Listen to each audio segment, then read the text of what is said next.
Bene ragazzi, bentornati, continuiamo a parlare della serie delle crociate, no? La scorsa lezione abbiamo parlato della prima crociata, oggi parleremo della seconda, della terza e della quarta crociata. Le prime quattro crociate sono le più importanti, le seconde quattro fino all'ottava sono crociate meno importanti. Allora un breve saluto da parte di Sofì che è insofferente, se ne vuole andare a giocare, quindi la lasciamo andare e parliamo della seconda crociata. Prima di arrivare alla seconda crociata, vi ricordate, avevo lasciato in sospeso un problema, un elemento di discussione che ha fatto litigare gli storici perché la lezione precedente era troppo lunga, quindi l'ho rinviato ad ora. La questione delle repubbliche marinare. Molti dicono, soprattutto in passato si diceva, che le repubbliche marinare approfittano della prima crociata per estendere i loro commerci. Molti dicevano che i commerci arabi nel Mediterraneo orientale diminuiscono a favore delle navi della Repubblica Marinare, Pisa, Genova, Venezia, in minor misura anche Amalfi, quindi che la prima crociata abbia creato una sostituzione nel commercio del Mediterraneo orientale dagli arabi e dai musulmani in generale a favore degli italiani che si sarebbero così arricchiti approfittando della prima crociata. Questa tesi è stata messa in discussione negli ultimi tempi, negli ultimi decenni, anche da storici di grandissima portata, esperti del Medioevo come il grande Jacques Le Goff, in base a tutta una serie di documenti che purtroppo a volte sono lacunosi. Questi storici hanno determinato il fatto che in realtà non è vero che la prima crociata abbia cambiato qualcosa dal punto di vista del commercio nell'Europa orientale, nel senso che sì, è sicuramente vero che le città italiane, le repubbliche marinare commerciavano ampiamente con i musulmani, prendevano pepe e spezie dal Mediterraneo orientale, le smerciavano poi in Europa occidentale, acquistavano tantissimi prodotti, persino il cotone e così via. Però questi storici dicono lo facevano anche prima delle crociate, continuarono a farlo dopo la crociata, più o meno allo stesso livello di come lo facevano prima, cioè non vi sarebbe stata una modificazione della situazione a causa della prima crociata, anche perché questi storici mettono in evidenza che le repubbliche marinare partecipano poco e niente alla prima crociata e di fatto non se ne avvantaggiano perché non ne avevano particolare bisogno, commerciavano alla stessa stregua di come continuarono a commerciare dopo la prima crociata, così commerciavano prima. Quindi c'è una discussione in corso su questo. Vedremo che però che le repubbliche marinare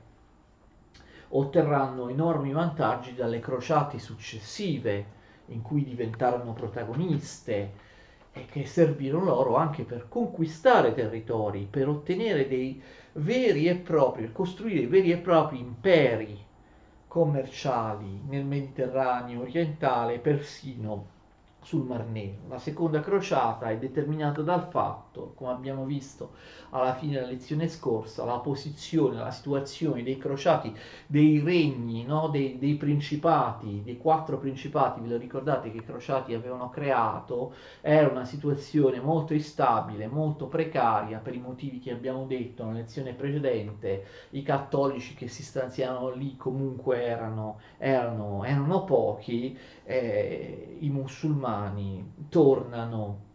a, a- tornano a vincere, ottengono una rivincita. Nel 1144 i crociati perdono Edessa. Ricordate che avevano già perso Antiochia? Ricordate chi l'aveva conquistata? L'impero bizantino. Adesso invece sono i musulmani che riconquistano la maggior parte dei territori che i crociati avevano, che i cattolici occidentali avevano conquistato nella prima crociata.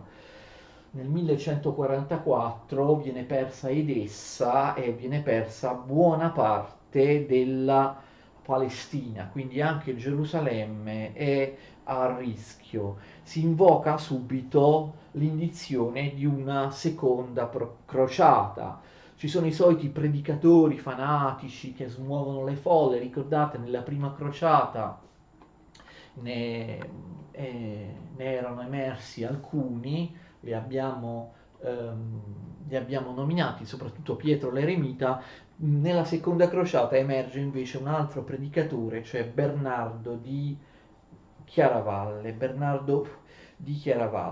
In ogni caso la seconda crociata è fallimentare.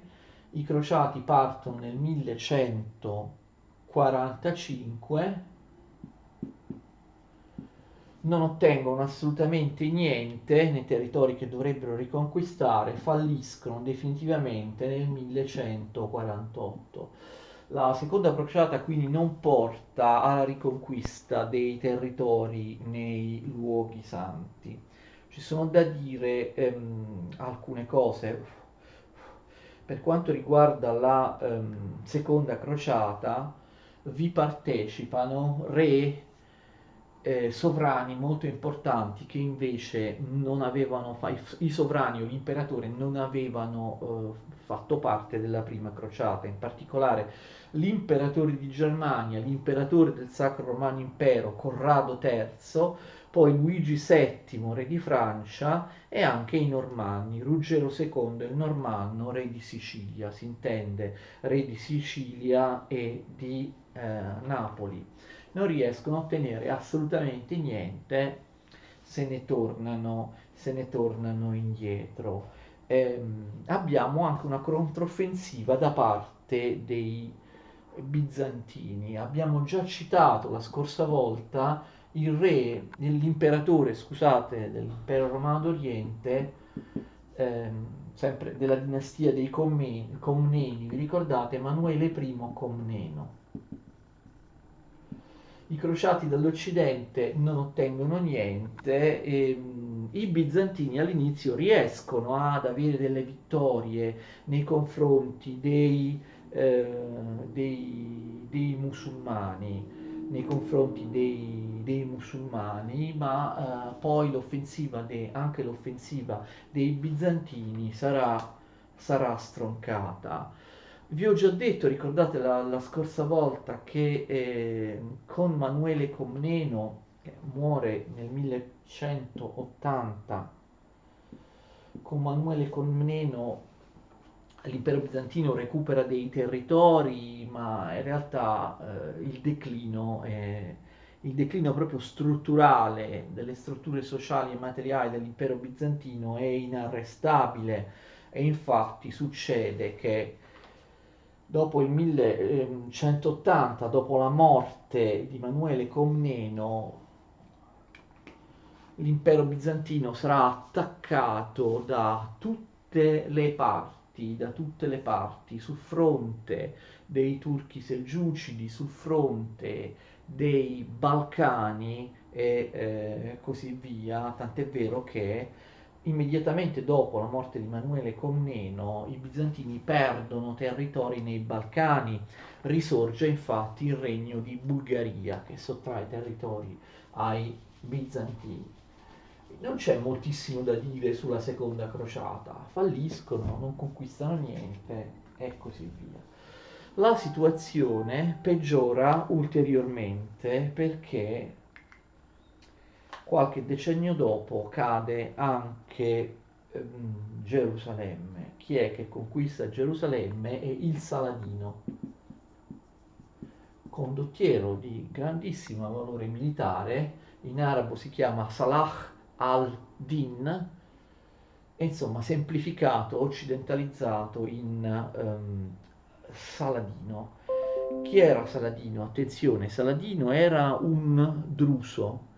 Cioè, che cosa sono i drusi? Ancora esistono, soprattutto nel Libano, ma non solo. I drusi sono dei musulmani un po' eretici, d'accordo? Vengono considerati, è un gruppo particolare di musulmani che hanno, adesso lasciamo perdere le differenze teologiche tra drusi, sunniti, sciiti, eccetera. La caratteristica dei drusi è quella di essere molto tolleranti, anche nei confronti dei cristiani. Di solito i drusi non sono assolutamente degli integralisti, infatti Saladino, vedremo, si dimostrerà grandemente tollerante verso i cristiani, verso gli ebrei. Era la bestia nera dei crociati, perché adesso vedremo riconquista Gerusalemme. I crociati per secoli, no, in Occidente per secoli era stato chiamato il feroce Saladino. Qualcuno si ricorderà, qualcuno forse che ha 100 anni o 120 anni, che magari mi sta seguendo, ci fu moltissimo tempo fa, non ricordo in quale, che erano gli anni 30 o gli anni 50, non ricordo, una raccolta di figurine che appassionò i ragazzi, che appassionò tutta Italia. La figurina più rara che non si trovava mai, preziosa, non si riusciva mai a trovare, era quella del feroce Saladino, e c'era scritto proprio il feroce Saladino in questa raccolta di figurine. Non si trovava, era rarissimo il feroce Saladino in questa raccolta di figurine. Adesso, ovviamente, con la sensibilità che c'è oggi, nessuno organizzerebbe una raccolta di figurine dando al Saladino il nome di feroce Saladino, nome tradizionale, perché ovviamente noi occidentali l'abbiamo odiato. Però è un nome che non si attaglia al personaggio, perché non era per niente più feroce dei cattolici. Ricordate i cattolici cosa combinarono quando conquistarono Gerusalemme, un massacro, eccetera.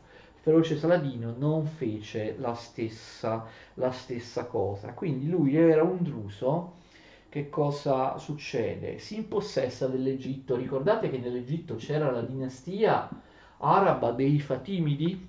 Il Saladino riesce a cacciare i Fatimidi e a diventare lui il padrone dell'Egitto. È un grande capo militare. Dall'Egitto lui conquista la Siria e poi conquista anche la Palestina e Gerusalemme. 1187.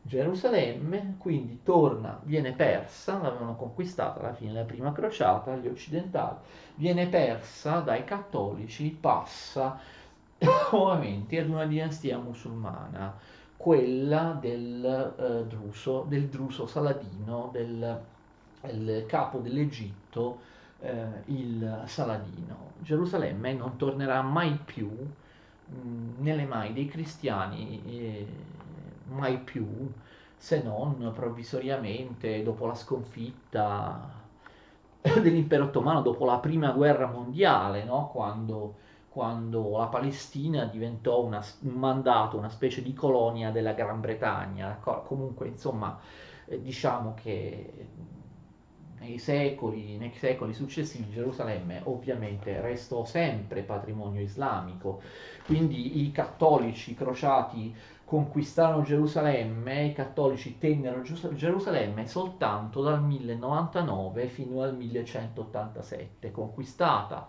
al termine della prima crociata, persa poco prima della terza crociata, d'accordo, nel 1186. Guido di Lusignano era in quel momento il re di Gerusalemme, deve arrendersi, viene cacciato dal Saladino. Cosa che vi ho già anticipato. Pensate voi che il Saladino abbia fatto una strage, abbia massacrato, abbia devastato la città, abbia massacrato gli abitanti dopo la conquista di Gerusalemme? Assolutamente no. Saladino diede degli ordini affinché non fosse torto neanche un capello a nessuno dei cittadini della città conquistata di Gerusalemme, tantomeno ai cristiani e agli ebrei, che furono rispettati e continuarono ad essere tollerati dal Saladino. Quindi Saladino si comportò molto molto meglio rispetto a quello che avevamo combinato, ricordate? Un massacro, i cattolici alla fine della prima crociata. Lui riconquista la città, non si vendica per il massacro dei cattolici, lui non uccide neanche una persona, un civile, d'accordo? Neanche un cittadino innocente. Non solo, ma il Saladino continua, anche se la città non è più posseduta dai cristiani, permette senza problemi, continua a consentire i pellegrinaggi. La città resta aperta a tutti i cristiani, cattolici oppure ortodossi bizantini che vogliano andare lì in pellegrinaggio, quindi c'è una tolleranza. Ovviamente però questo non va bene ai papi e quindi Clemente III, questa volta è un altro papa, si chiama Clemente III, organizza la terza crociata. Ehm, Viene organizzata la terza crociata 1187. Chi partecipa a questa crociata nel tentativo che si rivelerà impossibile di riconquistare Gerusalemme, ormai i musulmani sono troppo forti lì nel Mediterraneo orientale. Chi partecipa a questa crociata, anche qui dei personaggi importanti come Federico I Barbarossa, no? L'imperatore del Sacro Romano Impero, di cui ovviamente parleremo molto anche in un altro argomento, Riccardo, re d'Inghilterra, detto Riccardo Cuor di Leone, e poi anche il re di Francia, Filippo II Augusto, re di Francia. C'è da dire che Federico I Barbarossa troverà la morte in questa crociata nel 1190. Lui non arriverà neppure nel Mediterraneo orientale. Durante il viaggio attraverso la Turchia succede che Federico Barbarossa cada da cavallo durante l'attraversamento di un fiume e, appesantito dall'armatura, affoga, d'accordo? Affoga nel fiume. Quindi un incidente apparentemente banale toglie la vita. Federico Barbarossa muore nel viaggio verso Gerusalemme della terza crociata. Gli altri sovrani, nel momento in cui capiscono che non c'è nessuna possibilità di conquistare Gerusalemme, fremono per tornare indietro. Sia Filippo II di Francia, Filippo II Augusto, ma anche Riccardo Cuor di Leone d'Inghilterra hanno timore che, restando lontani dai loro possedimenti, dai loro regni troppo a lungo, possano perdere potere. Addirittura Riccardo Cuor di Leone temeva che uno dei suoi familiari potesse usurpare il regno, d'accordo, cacciarlo dal trono, sostituirsi a lui. Quindi Gerusalemme o altri territori del Mediterraneo orientale non vengono assolutamente conquistati. D'altra parte il Saladino la guerra non la vuole fare, quindi a un certo punto ci sono trattative di pace, si fa la pace, in particolare Riccardo d'Inghilterra, Riccardo Cuor di Leone, firma proprio una pace col Saladino. Il Papa si arrabbia perché dice: voi non dovete firmare la pace col Saladino, dovete combatterlo, dovete sconfiggerlo. Però in realtà invece Riccardo Cuor di Leone si attirò su di sé l'ira del Papa, firma la pace col Saladino, che era disposto a fare pace, e quindi i cristiani eh, ottengono, non certo Gerusalemme, però alcune città costiere. Alcune città costiere, quindi i cristiani, a differenza della seconda crociata, conquistano qualcosa, anche se non è quello che avrebbero dovuto conquistare. Alcune città costiere, ma soprattutto, grazie in particolare sempre allo stesso Riccardo Cordione d'Inghilterra, conquistano Cipro. Il problema è sempre lo stesso: Cipro viene strappata non ai musulmani ma all'impero bizantino, cristiani contro cristiani, la solita divisione che abbiamo sottolineato più volte tra cattolici occidentali e quelli che venivano considerati eretici orientali ortodossi bizantini. Comunque, insomma, viene conquistata Cipro, che poi in seguito finirà ai veneziani. In questo trattato, peraltro, Saladino garantisce il libero transito dei pellegrini, la libertà di pellegrinaggio. Già c'era prima, però insomma lo mette per iscritto. garantisce il libero transito dei pellegrini nei luoghi santi, d'accordo? Il Saladino, peraltro, è disponibile anche da un punto di vista commerciale. Sono territori che lui possiede, in particolare la Siria, in cui lui decide di ammettere i mercanti italiani, quindi i mercanti appunto, delle repubbliche marinare che guadagnano altri punti per il loro, altri settori per il loro commercio perché vengono ammessi anche in Siria. Il Saladino li accoglie, li fa commerciare tranquillamente. E allora, ovviamente, abbiamo visto che i papi non sono assolutamente soddisfatti perché i crociati si sono accordati con il nemico, si sono accordati con il potente Saladino. Nel 1198 un ennesimo papa, si chiama Innocenzo III, anche di questo papa parleremo in successivi argomenti. Innocenzo III, Innocenzo III porta avanti la quarta crociata. 1198 Innocenzo III indice la quarta crociata. Questa volta la crociata viene appaltata ai veneziani. Venezia è la protagonista assoluta di questa sventurata quarta crociata.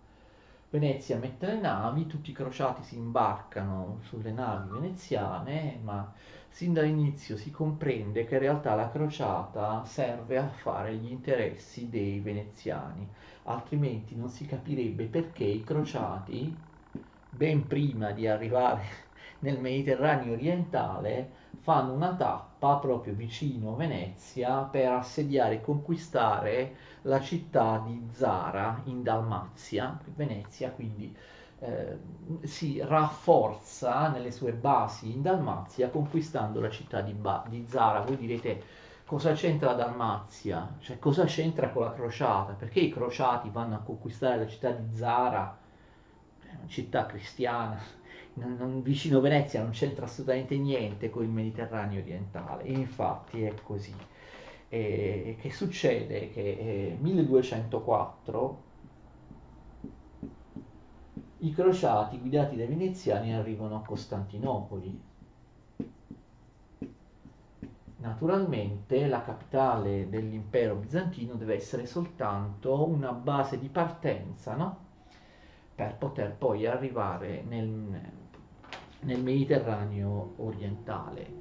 Siccome tutti ormai hanno capito che i musulmani sono troppo forti nel Mediterraneo orientale, conquistare Gerusalemme oppure Antiochia oppure Tripoli o qualcos'altro è assolutamente impossibile, cosa succede? Succede qualcosa di veramente incredibile, folle. I crociati conquistano Costantinopoli. Conquistano Costantinopoli e la barbarie dei veneziani e degli altri cattolici occidentali. Conquistano Costantinopoli, come Costantinopoli dovrebbe combattere insieme a loro contro il comune nemico islamico, e invece assolutamente no. Li odiavano perché erano ortodossi, l'abbiamo detto mille volte. Nel 1204 Costantinopoli viene conquistata e saccheggiata, d'accordo? Saccheggiata dai veneziani e da tutti gli altri crociati che per 3 giorni si abbandonano ad uno spaventoso massacro nei confronti dei loro cugini bizantini ortodossi. Non c'è molto da commentare, è una cosa completamente assurda. I crociati, i veneziani, distruggono l'impero bizantino, l'impero romano d'Oriente. L'impero bizantino, l'impero romano d'Oriente, era sempre stato per secoli, e lo era ancora, una saracinesca nei confronti dell'invasione dei popoli orientali e degli stessi turchi. Incredibilmente, solo per sete di bottino, per voglia di razziare, per desiderio di accumulare, di conquistare delle ricchezze, i veneziani e gli altri crociati distruggono l'impero bizantino che eh, viene sostituito da un effimero impero latino d'Oriente. Un impero latino d'Oriente a capo del quale viene messo uno dei crociati, Baldovino di Fiandra,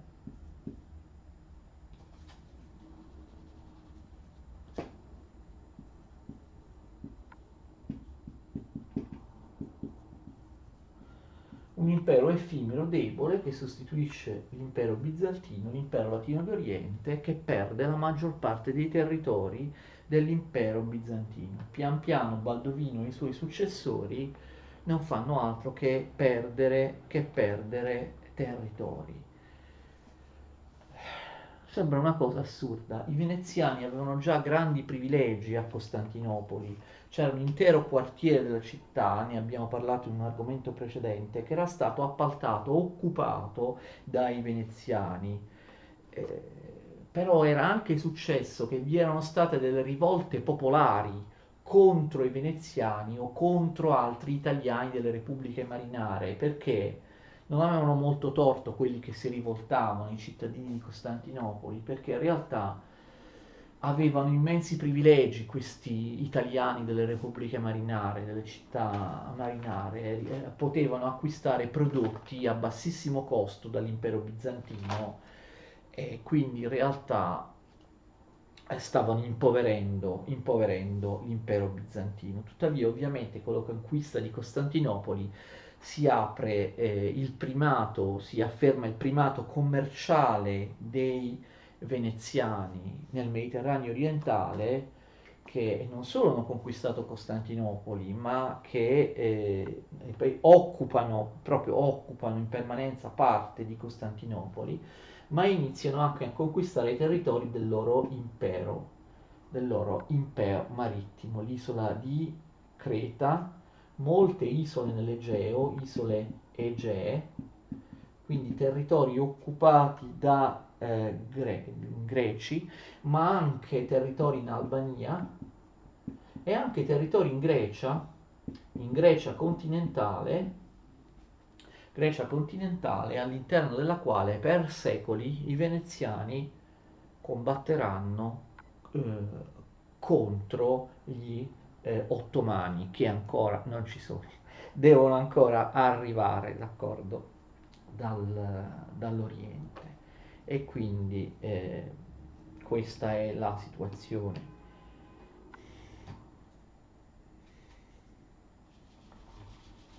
Voi dite, ma l'impero bizantino cessa davvero di esistere?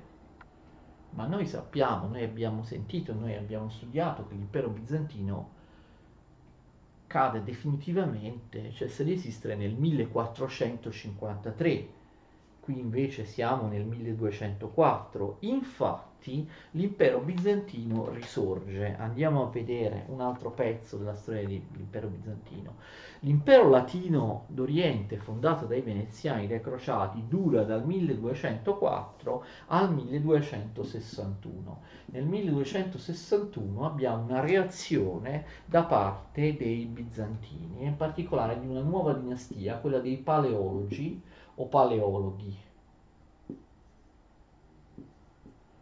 Dite come volete, d'accordo? Loro si muovono, sono greci, i Paleologi, si muovono da un territorio greco, perché riconquistano territori in ambito greco e riconquistano il cosiddetto impero di Nicea, che in realtà era un territorio piuttosto piccolo.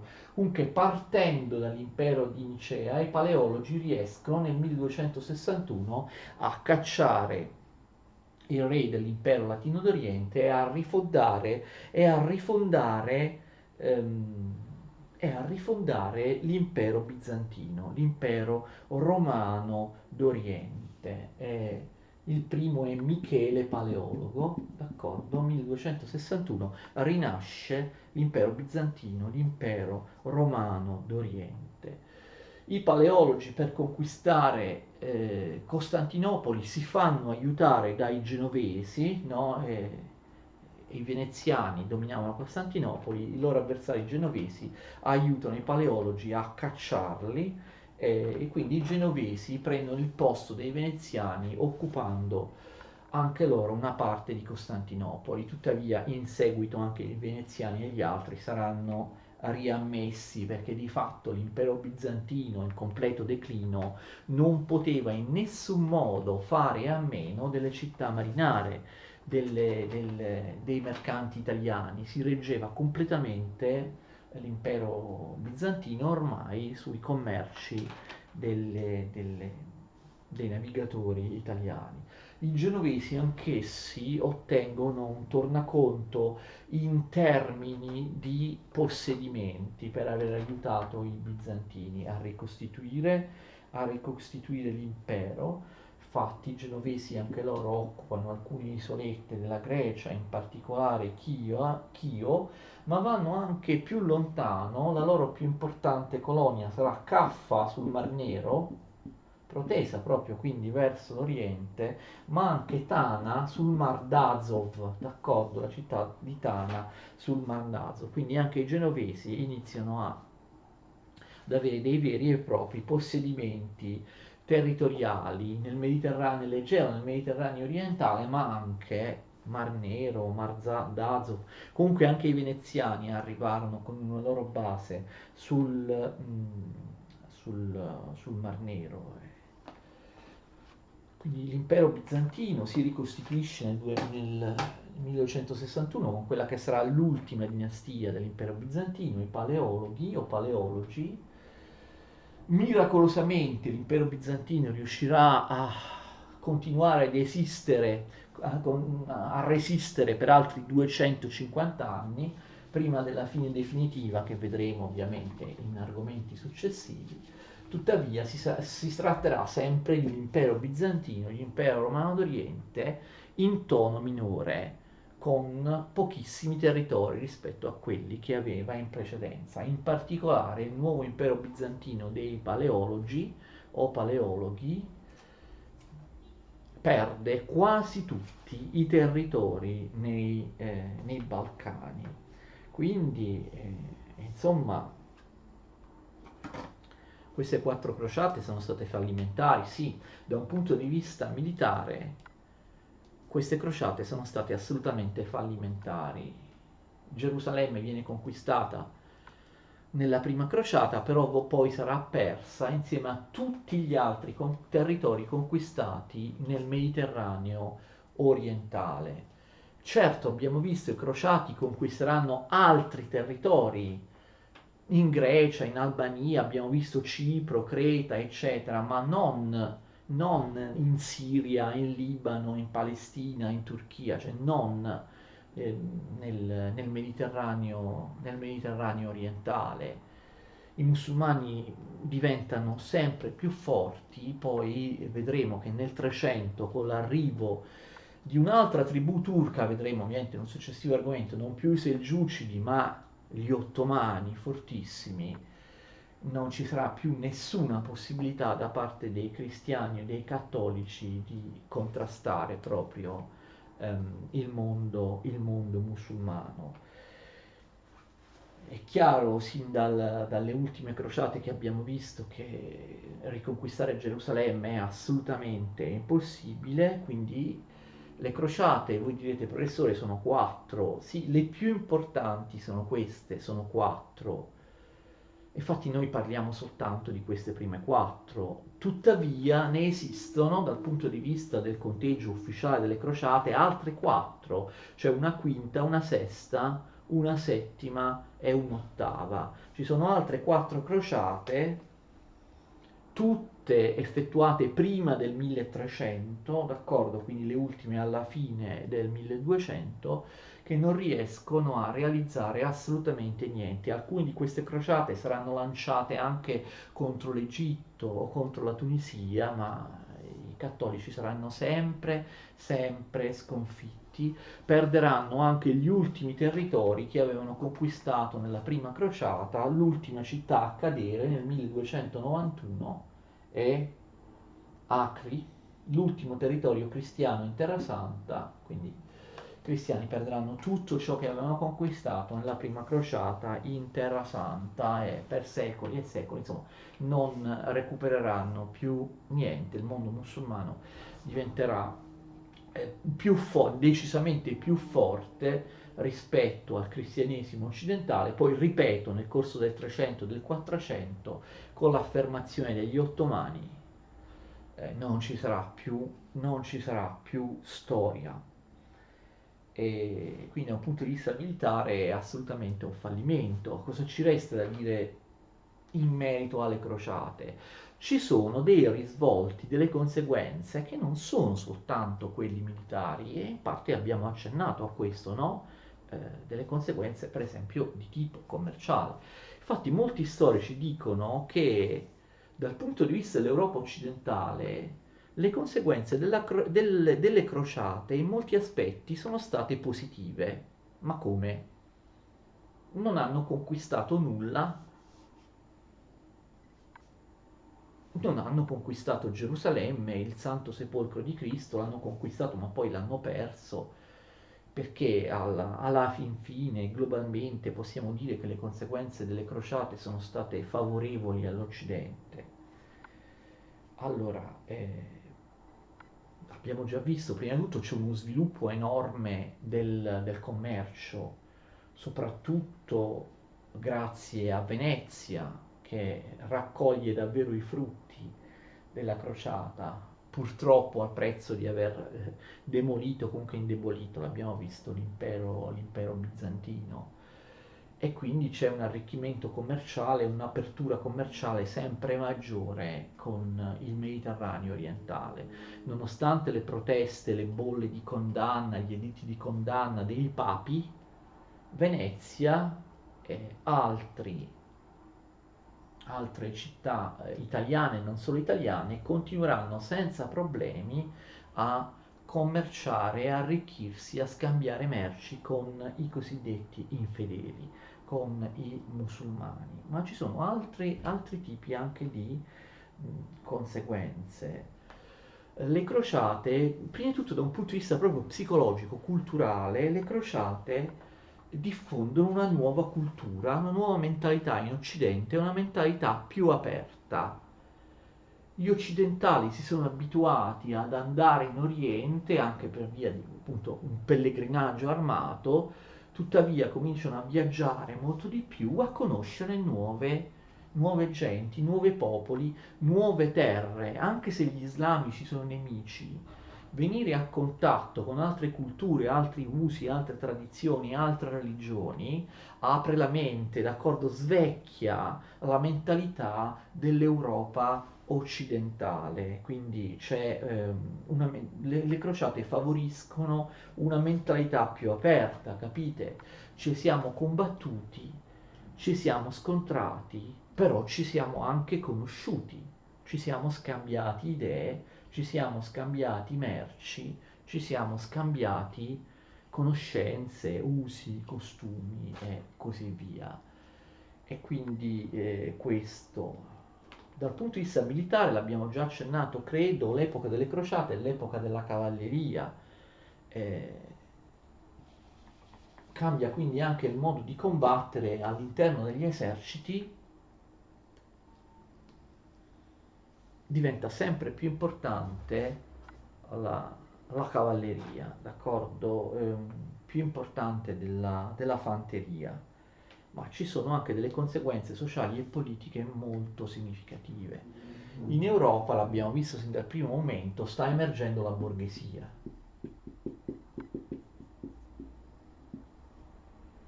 Per poter emergere la borghesia, di cosa ha bisogno? Qual è l'antagonista storico della borghesia? È l'aristocrazia, d'accordo? Quei nobili guerrieri che non combattono, scusate, quei nobili guerrieri che non lavorano, che sanno solo combattere, che hanno come valore non l'arricchimento, il profitto come il borghese, ma l'onore, la bella morte in guerra e così via. Quei nobili guerrieri si tolgono in qualche modo da mezzo, cioè diminuiscono proprio di numero, abbandonano le loro feudi con i loro eserciti si spostano verso l'Oriente, molti ovviamente moriranno in Oriente. Quindi in Europa occidentale si alleggerisce il dominio, la pressione, il parassitismo di queste classi aristocratiche, guerriere, parassitarie che a cui non interessa lo sviluppo economico, il commercio, l'arricchimento. Questo ovviamente va a vantaggio appunto dei commercianti, dei mercanti, dei produttori, dei lavoratori, comunque in generale quindi della borghesia. Si sviluppano le città piene di borghesi, mentre dai feudi delle campagne molti aristocratici, guerrieri, si spostano spesso per non tornare mai più verso la Terra Santa, verso il Mediterraneo orientale. Attenzione, proprio ultimissima cosa, la diminuzione dei nobili guerrieri, del potere dell'aristocrazia guerriera, favorisce la borghesia, ma chi altro favorisce? Forse qualcuno di voi ha indovinato la risposta. I sovrani, i re, i principi. I sovrani, per essere chiamati davvero sovrani, lo vedremo nel prossimo argomento dedicato alle monarchie feudali, alla nascita delle monarchie feudali a partire dall'anno 1000, no? L'anno 1000, no? Nei secoli ci sarà man mano un rafforzamento progressivo da parte del sovrano, può essere un re, può essere un altro tipo di principe, un duca, un conte, un marchese, oppure l'imperatore di Germania.